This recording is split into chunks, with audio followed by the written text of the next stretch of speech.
Hello, thanks for joining us today. Within this video, we'll be taking a look at creating panel drawings within Vertex BD Wood.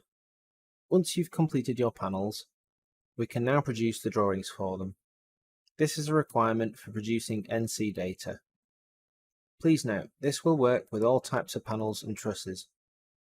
Go to the Output tab within the ribbon and select Panel Drawings.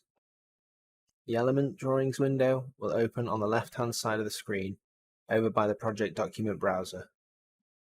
Drawings will be split by type initially, however you can change this to by status if you would like to see what drawings are out of date or missing a bit easier. Single or multiple panels can be selected, and then utilizing the right click you can visit the contextual menu for these, enabling you to open, create or update selected drawings for the panels. You're also able to enter the panel numbering here too. Within this example, we'll be utilizing Create. The Panel Template Drawings window will open, where you can select the type of panel drawing you want to utilize and also the size you would like from the previews below.